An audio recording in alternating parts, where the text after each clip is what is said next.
Bom dia a todos, hoje segunda-feira, dia 8 de fevereiro de 2021, quinta semana do tempo comum. O Evangelho é Marcos, capítulo 6, versículo de 53 a 56. E olha o texto. Naquele tempo, tendo Jesus e seus discípulos acabado de atravessar o mar da Galileia, chegaram a Genezaré e amarraram a barca. Logo que desceram da barca, as pessoas imediatamente reconheceram Jesus. Percorrendo toda aquela região, levava os doentes deitados em suas camas para o lugar onde ouviam falar que Jesus estava. E nos povoados, cidades e campos, aonde chegavam, colocavam os doentes nas praças e pediam para tocar ao menos a barra de sua veste. E todos quanto tocavam ficavam curados. Olha isso. Ainda ontem, nós vimos Jesus que dizia aos discípulos que deveria ir a outros lugares, vilarejos, cidades daquela região. Tinha muitas naquele tempo. Não estava ali só para curar em Cafarnaum. Também outras sinagogas deveriam ser visitadas por ele. Também tinham muitas sinagogas naquela região. Sinal de que a salvação veio para todos e estava ali. E não para um grupo exclusivo ou para uma cidade, como era o caso de Cafarnaum, apesar da sua importância.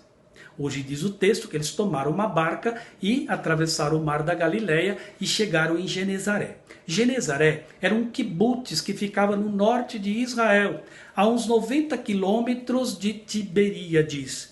O que são os quibutzes? Eles existem até hoje. São os lugares onde os judeus têm as suas plantações, as hortaliças, os legumes, as frutas, porque é lugar de irrigação. Sem isso, não tem nada. Por quê? Quase não chove em Israel. Lá é muito seco. Chegando, portanto, lá, amarraram a barca e já logo foram percebidos. E Jesus foi reconhecido. E o povo começa a procurá-lo. Ele vai por toda aquela região. Vilarejos, cidades, campos, enfim. As pessoas traziam os doentes até nas camas para serem curadas por ele. E também colocavam doentes nas praças. E diziam que pelo menos se tocasse o manto de Jesus ou a barra da sua veste, ficavam curados. Olha isso. Imagine o corre-corre e o número de pessoas que correm e procuram Jesus para a cura.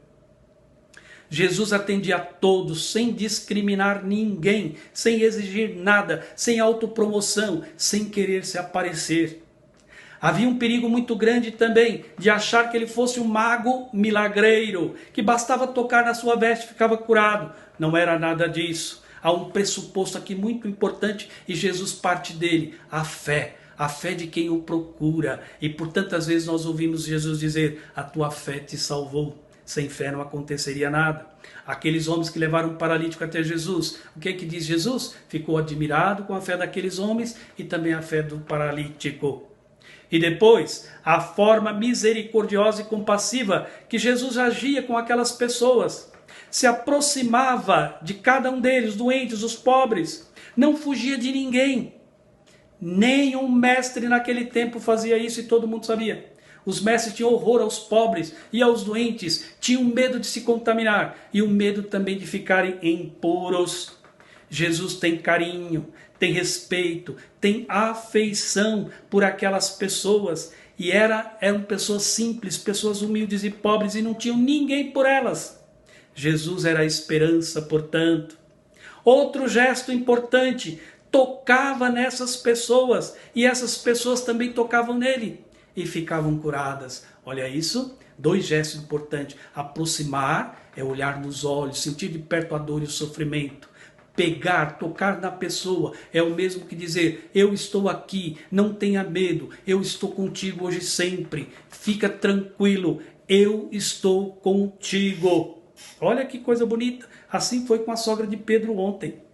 Agora, Jesus era intransigente com aqueles que negavam os pobres, os infelizes, os doentes sobretudo. Com esses, Jesus era muito duro, inclusive os mestres da lei, que renegavam os pobres, os doentes e as pessoas simples. Eles tinham nojo deles. E aqui fica o ensinamento. O discípulo que não faz a experiência do mestre tem motivos de sobra para se questionar. Como é possível um discípulo sem misericórdia, sem compaixão? Um discípulo sem sensibilidade para com o próximo, para com o carente, para com o sofredor. Um discípulo voltado para si mesmo, a seus interesses, sem a abertura para a missão. No campo de missão, tudo isso acontece e muito mais. O discípulo tem que aprender com o mestre. E o mestre é o exemplo vivo de realmente como o discípulo deve agir. Te amarei, Senhor, te amarei, Senhor. Eu só encontro a paz e a alegria bem perto de ti. Te amarei, Senhor, te amarei, Senhor. Eu só encontro a paz e a alegria bem perto de ti. A bênção do Deus Todo-Poderoso, Pai, Filho e Espírito Santo, que desça sobre todos vós, permaneça sempre. Amém. Tenha todos um bom dia, uma boa segunda-feira, uma boa semana e fiquem todos com Deus.